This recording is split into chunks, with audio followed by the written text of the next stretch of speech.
বন্ধুরা, কলকাতা পৌষকালী পুজো পরিক্রমায় কিন্তু আজকে চলে এসেছি আমরা বাগবাজার স্ট্রিটে দাঁড়িয়ে আছি। এই মুহূর্তে দেখতে পাচ্ছ অসাধারণভাবে লাইটিংটা করেছে চন্দননগরের। আর এই বছরে কিন্তু ওনাদের বাগবাজারে যে মানে পৌষকালী পুজোটা হয় সেটার কিন্তু এই বছরের কিন্তু 25 বছর, অর্থাৎ হচ্ছে সিলভার জুবলি কিন্তু পালন হচ্ছে, রজত জয়ন্তী বর্ষ। দেখতে পাচ্ছ টোটাল যে বাগবাজারটা প্রত্যেক বছর তোমাদের আমি দেখাই, এইভাবেই কিন্তু প্রত্যেক বছর আলোকিত হয়। মানে এই বছরে কিন্তু বেশি আমার যতটুকু মনে হচ্ছে লাইটিংটা হয়েছে, কারণ এই বছর ওনাদের যেহেতু 25তম বছর। বেশ পুরনো একটি পুজো কলকাতা শহরে পৌষকালী পুজোর ইতিহাসে। আর দেখতে পাচ্ছ লাইটিংটা কিন্তু বেশ সুন্দর কিন্তু করেছে টোটাল যে বাগবাজার স্ট্রিটটা জুড়ে, একদম কিন্তু গিরিশ অ্যাভিনিউ পর্যন্ত এই লাইটটা চলে যায়। তোমাদের এই দিক থেকে অংশটাও দেখিয়ে দিই। তোমরা যদি গিরিশ অ্যাভিনিউ থেকে আসো দেখতে পাবে তোমরা এই লাইটিংয়ের অংশটা কিন্তু তোমরা দেখতে পাবে।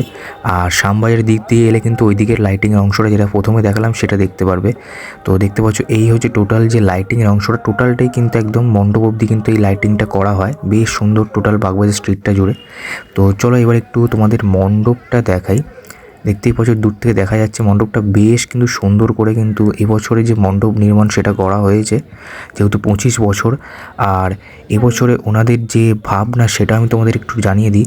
এবছরে ওনাদের যে ভাবনা সেটা কিন্তু ইতালির ভেনিসের ডারবান হলের কিন্তু অনুকরণে টোটাল যে মণ্ডপটা তোমরা দেখতে পাচ্ছ সেটা কিন্তু নির্মাণ করা হয়েছে। আর মায়ের মূর্তিটা কিন্তু এই মুহূর্তে কিন্তু উন্মোচন হলো আজকে 21 তারিখ। তোমরা মানে যেদিনকে উন্মোচনটা হলো তোমরা দেখছো এই ভিডিওটা, তো দেখতেই পাচ্ছ এই হচ্ছে মায়ের যে মূর্তি। প্রত্যেক বছর আমি তোমাদের দেখাই আমাদের কার্তিক পালের প্রতিমা, অসাধারণ একটি প্রতিমা প্রত্যেক বছর বানিয়ে থাকে। আর এবছর দেখতে পাচ্ছ দুদিকে কিন্তু দুটো করে কিন্তু দেখতে পাচ্ছ ঢাকি আর কাঁসর বাজাচ্ছে, মানে এরকম মডেল যেটা করা হয় দুটো করে করা হয়েছে। ঢাকি আর কাঁসর বাজাচ্ছে একদিকে আছে, আর দেখতে পাচ্ছ আর আরেক দিকে আছে দেখতে পাচ্ছ ঠাকুরমশাই এবং ঠাকুরমশাইয়ের স্ত্রী, অর্থাৎ হয়তো পুরুত ঠাকুরন হতে পারে।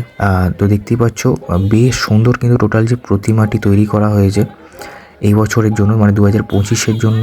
আর প্রত্যেক বছরই খুব সুন্দর করে থাকে, সিলভার কালারের গয়না দিয়ে করা হয়েছে। আর এই হচ্ছে দেখতে পাচ্ছ টোটাল যে কবে কী অনুষ্ঠান সূচি সেটা দেওয়া আছে।